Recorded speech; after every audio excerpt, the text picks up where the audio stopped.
Welcome back to Akira Kizzau, issue number 3, Llama Drama, by Mike L. Manders, aka Geekanomicon, myself. Ariane grabbed her wife's arm to hold her back while the Genshin floated toward Gertrude. That's lunar twilight, Ari said. Ghost has mentioned her on more than one occasion. She can be very terse, interrupted. Is she evil? Kizzau asked, watching Lunar extend her hand to allow Gertrude to nuzzle it. Gertie pondered the extended hand. Rather than nuzzle it, Gertrude simply stopped, and the herd stopped with her.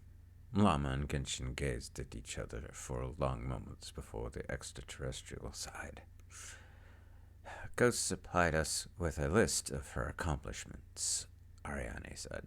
She's not much for heroism, but she's also not tolerant of the darker corners of the universe. Gotcha, Kizzau said, taking her wife's arm. Let's go introduce ourselves. We may be able to convince her to let the llama continue their march. The two elves approached Lunar as she turned. No one has ever gotten her to talk, but I swear it is easy to tell when she's annoyed. She looked at the two approaching elves, tilting her head. Akira Kizzau and Ariane went to heart. My sister has mentioned the two of you in our talks. I assure you I am no threat.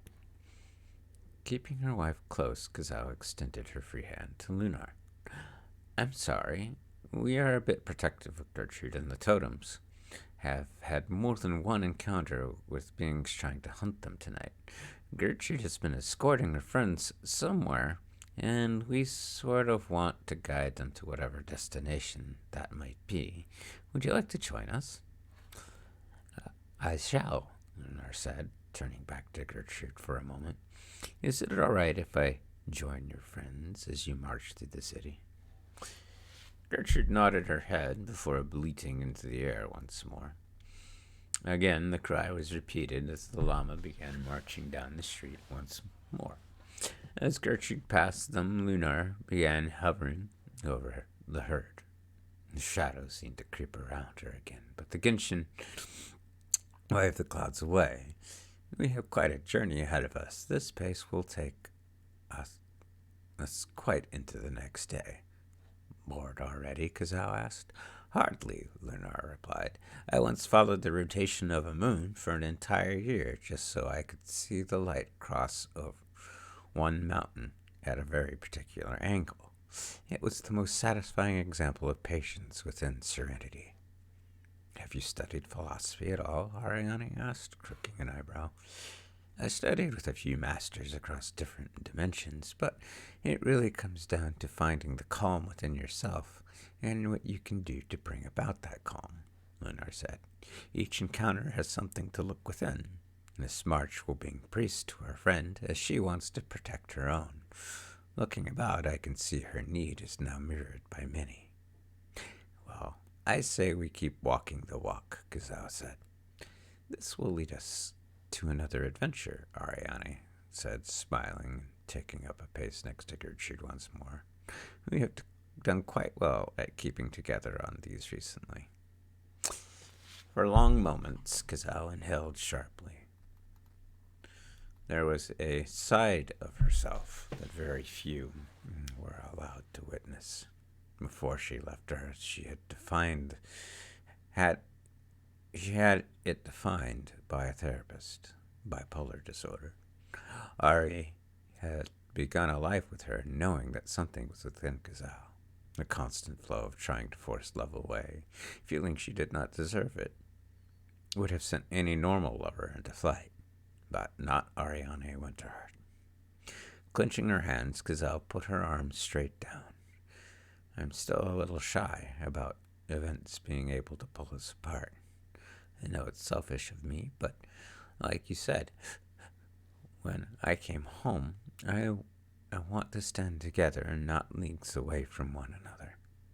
She looked away from Ariane and up the street. She evened her pacing with Gertrude. A moment later, Ariane was holding her hand. We've been away from one another since your return, Ari said. Just follow the exercise your therapist gave you. My hand in yours is akin to our hearts as one. If you need to squeeze, do so for a few moments, then relax. And this is us. Nothing will change what we are to one another. Tears trickled down on Kizzau's face as she turned to look at her wife. There was a smile there that Ari reserved for her alone. Thank you. Salia stepped into pace next to them. We have another surprise up ahead, she said. I think this one will merit calling in some favors. Did the Withers send you intel? Ari asked her sister. She continued to hold Kizzau's hand, but used her free hand to bring up her visor for whatever information was filtering in onto the heroic network. This is not possible. What are you two going on about? Kizzau asked. Again, Gertrude and the other llama stopped. This time the toad bleated out. Looking ahead, Kizzau saw what everyone must be talking about. A figure kneeling on the ground over a peculiar sword, one of metal and crystal. I agree, Ari. This is not possible. He died. Oh, the figure said, looking up, his long platinum hair pooling down his back as he lifted his infamous blade once more. I have made some friends that will not allow me to pass on. They were fools to rebuild my sword and me. The silver-skinned being stood to his full height. He wore a long trench coat over a brown turtleneck and jeans. Who is this? Lunar Twilight asked of them. Kizzau gulped before answering. Elric Karza. And with that, I bring it in to issue number 3, Llama Drama. I will see you guys in the near future for issue number 4. And thank you for listening.